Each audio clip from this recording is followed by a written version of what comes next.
Back here in the Live Impact News studio, and I ruined the surprise. I meant to come out on a one-shot with just me, but there you see, Tim Fitzwilliams is here. He's with us. He's ready for another one of our weekly financial forecasts here. And, first of all, Tim, let's just start. We get to hang out with you all the time now. We don't want to take it for granted. We want to make sure we're checking in with our friend. So how are you? How's everything going with you the last few weeks? Things are good. Can't complain. Things are going well, right? Got a few trips I'm trying to plan for the summer. As most people, right, are trying to figure out their vacation. Now, trips planned for the summer. You got to give us a little bit more information here. Yes. What do we got? So we've got a trip to Banff. One of the companies is having a big event out there, so we're going to go out to Banff in Canada. So that'll be unique. It's like a big ski resort, but it's during the summer, right? But it can still be fun. So we're going to check that out. Then we're going to take the company out for their company vacation. We're going to do a cruise. Leaving right out of here, actually. So we do that for the company and employees just to kick back, relax. One of the perks of working with us. Okay. Cruising out of Norfolk. Yes, sir. Very nice. I love whenever I drive by there and there's sort of a little bit of a hubbub. You know that there's a cruise that's arrived or about to take off or on its little halftime stop. So, all right. Well, I'm excited for you guys. I'm excited for the company. And, you and I have talked about this before, is that it's good to make sure that you have room for rest, relaxation, and recuperation at the same time. You want to make sure that it fits within your budget. That's something you and I have talked about. We have a couple topics, one in particular we want to dive into today, but since we're talking vacation here, you've given us that advice of maybe a staycation or maybe different things you can do to try to make sure that your vacation works for your budget. I'm wondering if people are looking at this summer and they're saying, well, this is going to be a little tough here this summer. I don't know where gas prices are headed. We've got a geopolitical situation that I can't get a handle on. I'm going to start planning for a vacation next summer now. Any advice that you have for them on how to make sure they can maximize a year from now their vacation? Well, sure. I think it all starts with actually having a budget, not just in your head, but actually a written budget. Like, write that down. There's software that you can use that's out there now that's free. There's a lot of software available to financial planners. So if you're working with someone, they should have some type of planning software. But it's important to have that stuff written down. And then from there, you can make your true analysis. You're not just guessing, right? Because a lot of people, I notice, even myself, people seem to see a number in the bank account and they make decisions off the last number they can remember. Well, that number changes, right? It's constantly moving. So you don't want to just think, oh, I got this paycheck in, and so that's my number. That's what I have left over. It might have been a different month. You don't know, right? You could have had an emergency, or you could have had more fun. You could have had different events. Who knows? So it's important to kind of write it down so you can kind of get a feel for what you really do have left over. So you're not guessing. You can see the numbers and you can plan accordingly. So if someone is trying to plan accordingly, we know that we've got lots of great advice on how they can do that, but getting and using a financial advisor always helpful for trying to make these things work. But I think maybe there's a lot of people who are saying, I would love to do that. I don't know what to look for. I don't know how much I should be paying, what type of values I should be looking for, and where I should be looking, right? So I guess let's start there. Is around what ballpark should someone be paying someone to help them manage their money? Right, so that's a great question, right? And so the way I look at it is what are you getting for a value, right? So the fee becomes subjective to the value that you're receiving. If you are paying a fee and you're not getting a value, well, then that's eroding your returns. But what if you are paying a fee and you're getting a value, and net of fees you're doing well? Well, then that's increasing your returns. So it's about whether or not you're getting an actual value from the fee that you're paying. And that's where the argument comes in on, is it worth it to pay someone or is it not? And the answer is it depends. It depends on what you value and whether or not if you're getting that from the person that you're paying or that you're looking to pay. And sometimes, I hope that you don't have to start to sort of go through the process and be in the process and then all of a sudden realize, well, I'm not getting the value out of these fees that I want. Do you have any advice for people who want to make sure they don't get halfway down the road and then realize they're driving on the wrong side? I mean, is there anything people should be looking for both within their own research and... Yeah. So I think when you decide that you want to have an advisor as a fee, what you're really saying in simple terms is you believe there's someone out there better than you. So if you actually can believe in that, because there's two schools of thoughts from an academic standpoint, you either feel like you can do it all on your own, just sit back, relax, and not worry about it, or you believe that there's things in this world that can cause volatility in your portfolio and there's someone better suited to handle that. So if you believe that there's someone better suited to handle the volatility, then that's when you're going to go look to try to find an advisor. You're going to look for someone that can help you. One of the things you can do if you're worried about getting in and having a relationship and then it blowing up, but you're already been in it for 6 months or whatever, right? And you're not comfortable, so you don't want to even try in the first place, is really understand what does it look like in their review schedule. So to answer your question, how often are they reviewing? And then to go deeper with that, Connor, is what are they doing on a regular, consistent basis? How often are they rebalancing to make sure that your risk tolerance is staying intact? Is that quarterly? Is it monthly? Right? For us, we like to do that weekly. So there's different valuations put on that. We believe that the more that you manage of someone's portfolio, the more tactical and on top of it you need to be, which means you need to look at it frequently, right? So our personal belief is we need to look at it weekly. Not everyone believes that, but we believe that speed of being able to trade or get in and out of position has value. And so if you're looking at an advisor, you want to find out how often are they looking at your portfolio and how often are they going to make a change if something happens. In simple terms, if something happens today, is your firm that you're working with prepared and ready to deal with what happens today?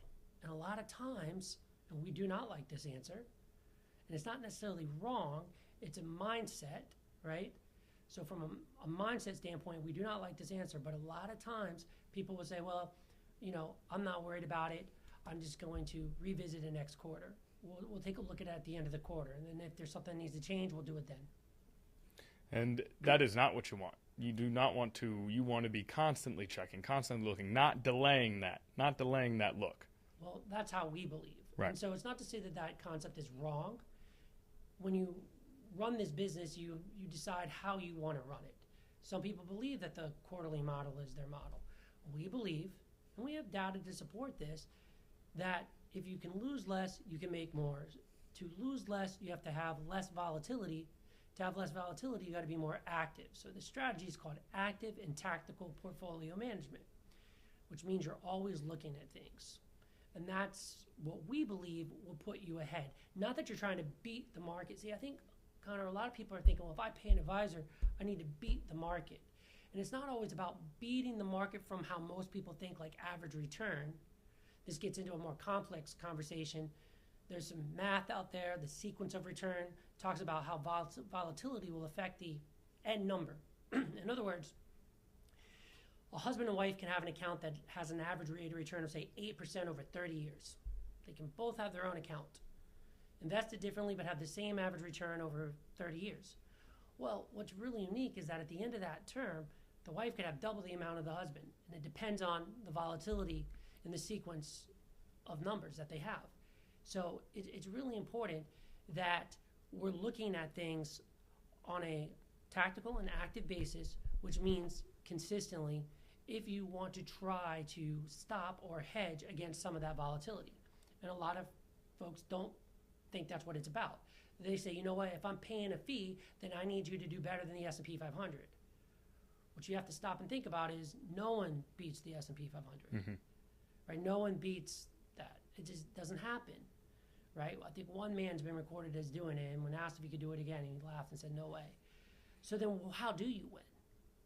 Is this all just a big farce? Is it all a big scam? I mean, that's really a tough pill to swallow, right? When you're federally regulated and all of that stuff that you have to do to be a fiduciary.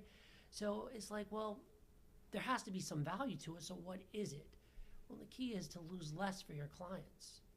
You look at these big firms like the Goldman Sachs of the world and whatnot, and they're charging these high-end fees. Why would all these people that are super rich go to these firms? They're not getting ripped off, right? They're going there because they can see a value. Well, what's that value? Not to beat the market, but rather to lose less in times of volatility so they have a greater internal return. Mm-hmm. That's what you should be seeing from an advisor.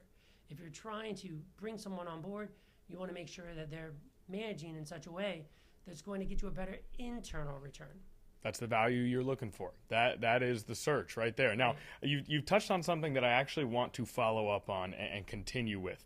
But here's what we have. You and I talked about this a bit before. We have a very busy day here in Hampton Roads. I'm wondering if you wouldn't mind sticking around for a couple minutes. We're going to bring you back on a little later in the 2 o'clock hour, not too long from now. I know everybody wants to keep hanging with Tim. Tim Fitzwilliams is kind enough and patient enough to stay with us here on Live Impact News. So, Tim, we're going to bring you back on here, and thanks for joining us once again. And, let's continue with sort of some of what we were talking about. We were speaking about finding an advisor, what you should look for, how to know if you're getting the value that you want, and how to make those big decisions that are going to have an impact on your financial future. And when we were off camera, you brought something up to me that I thought was interesting that maybe gets left out of these types of discussions, which is the responsibility that you guys have on your shoulders at all times, that financial advisors have on their shoulders at all times. I don't know that people necessarily realize that. So could you give us a little bit more insight into kind of that, the consequences that exist if you don't do everything that you're supposed to be doing from an organization and legal perspective? Sure, absolutely. So when we look at choosing an advisor, one of the most important things in continuing that dialogue is, are they a fiduciary or not? And so what does that mean? It means that they have to put your interest ahead of their own interests. That's very, very important. Now, a lot of people think it just ends there. Like if you don't do that, then you lose a client. People think it's that simple. And sure, that's part of it, but we're actually held to a higher standard. So at a state level and a federal level, if you do things that are not in the client's best interest, that are wrong and unethical, you can literally go to jail and you can go to prison for the rest of your life, because the way that the law is written, it's per account. So at a federal level, it's like 5 years per account, and at a state level, it's 3 years. So it can be a major thing. So it's not something to just take lightly, that when someone's giving you advice, that they're just making it up, right? Or that they're just saying what they need to say to make a sale. On the flip side of that, not every person that is positioning a financial solution is a fiduciary. So you don't necessarily have to be a fiduciary, Connor, to be a stockbroker. You don't have to be a fiduciary to be in the insurance business, right? So you can be. So the simple answer is, are you a fiduciary, yes or no? And it should be just like that, quick answer. Are you a fiduciary? Yes, I am. And then move on. Now you've covered that model. Then from there, it's about the other things academically. How often are they looking at the portfolio? What type of models are they doing? And when it comes to those other things and how they decide to run their business, how you decide to run your business, naturally it takes some time. You have a lot of experience in this field. What are some of the major things that you've learned, especially early on, that have kind of shaped you into the advisor that you are today? Sure. So I am not giving any advice I don't follow myself. I believe there's someone always better than you out there. So how did we find that? What did we do to acquire that? Is we looked for the best of the best. And in the simplest way to do so, if you just looked at a Vanguard mutual fund and you read the prospectus, you would find that there's a fund manager, right, Connor? And that fund manager normally has a designation associated with that title, and that would be called a Chartered Financial Analyst. So we decided that's who we need to manage the funds as well. So if Vanguard has it, we should have it for our company. That's how I kind of started understanding there's more to it than what you just read about or test on. So this Chartered Financial Analyst, this designation, the Wall Street Journal says it's one of the hardest tests in the world to pass, Connor. So it's like a, first time through, I think it's like a 5% pass ratio for the first time through. So it's the highest level of intellectual capital you can have. But generally speaking, to have one work with you, you need around $10, $20 million to have them really even want to talk to you.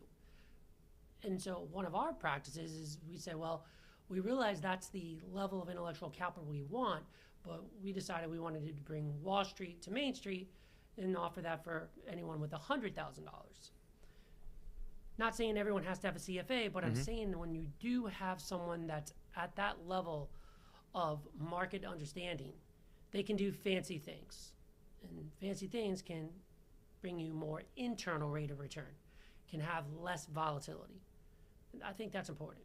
And I know that you're talking about rate of return when you say fancy things, but when you say fancy things, I think about that pocket square Very stylish, very nice. You've been coming with the pocket square recently. It is noticed and appreciated. Now, can I ask you a broader economy question here? Sure. Okay, so we have talked at length here, you and I, about not trying to beat the market, minimizing losses, and how you can't sort of chase that. That is not the financially responsible way to govern your money. And so we know that. And especially, I think it becomes more clear when we look at the market that we've been witnessing in the midst of this geopolitical conflict, the war in Iran, and we've seen what I kind of had described as a yo-yoing of this market. That's right, I mean, volatility. it is incredibly volatile. If you have people who are saying, look, I can't handle this. This is stressful. It goes up, it goes down. Sometimes it seems to go up or down based on a social media post or a headline in the morning, and then that changes by the time it's nightfall. This is just too much for me with the up and down erratic nature of this market. How do you judge that yo-yo market, and how do you approach clients who are maybe feeling stressed just about that volatility? Sure. So we judge that in our firm. We judge that because we're taking that active and tactical role again. So when we make a purchase of a asset class or stock, for example, we also make a sell plan at the exact same time. So it's not emotional counter, it's not headlines, it's science driven. So we're doing research and analysis around what's going on, following the trends of the economy through the 6 stages, right? And where we feel like we're moving to. Then coupling that with our political understanding of what's going on in politics. How can that affect things? What else is going on? How are people feeling from a psychological standpoint with confidence and whatnot? So we look at all these different things and these scenarios, and that's how we make that decision. And then so our team on the trade side of the house is utilizing the tools they have at their disposal, which I think is really important to kind of let you know that there's a whole nother world out there that most people can't engage in. Like in your 401, these tools, you just can't short stuff. You just can't inverse things. You just can't put leverage on things. I mean, there's ways, but it's not super simple, right? It's pretty plain vanilla. But when you're working with someone who's using a portfolio manager like a Chartered Financial Analyst, it changes the dialogue completely. Now, we are shorting gold to protect our long-term holdings of gold, right? We are shorting bonds in 2022 to ensure that we can battle the rising interest rate. And even right now, right, we've done things to position ourselves, but not because of headlines, but because of the science and the economics behind it, and being able to move quickly through that. I think that's the most important thing, is being able to respond quickly, and that's hard to get. Most people are not going to look at the portfolio except for quarterly, as we talked before, and we just don't think that's good enough. Very hard to get, no question about it. I like how you tied that back to some of the topics we were discussing earlier. Last question for you. I think most regular Americans, they see high inflation and their immediate thought is, I'm going to be paying a lot more for groceries. I'm going to be paying a lot more for everyday goods and services, which is obviously a massive portion of this. I'm wondering if when it comes to a high inflation environment, are there other aspects that you would look at as a financial expert that maybe we don't see that are worth keeping an eye on? I hope that question makes sense. Yeah, I think so. So when we look at the inflation environment that we're in, or any time you have an economic outlier, you have to ask yourself, what is that outlier? Why are we in the inflation environment? Well, because of the cost of gas and oil, right? Which then goes back to the conflict that we're having in Iran. So what you really have to identify is, how long do you think that's going to last? And at some point, it does become like a cliff, if you will. It's where you could lead into a true global energy crisis. But when you start talking about crisis and global effects, all of a sudden you notice people start to get involved. In fact, just this morning, from my understanding, and I haven't fact-checked it, Connor, so you're the guy that could tell me, but from my understanding, Trump had plans to really attack Iran tomorrow. But a bunch of other folks that were their neighbors said, hold on, and we're going to talk about this. Because at some level, when you get into crisis in the next level of attack, the next level of a problem for the economy, it's going to affect everyone. So people don't want that to happen. So as you see, you're getting into this energy crisis walkway, if you will, which is what we're in. We're in that walkway. We're walking down the plank. But like I've said last week with you, is where is the end of that plank? And we don't know that.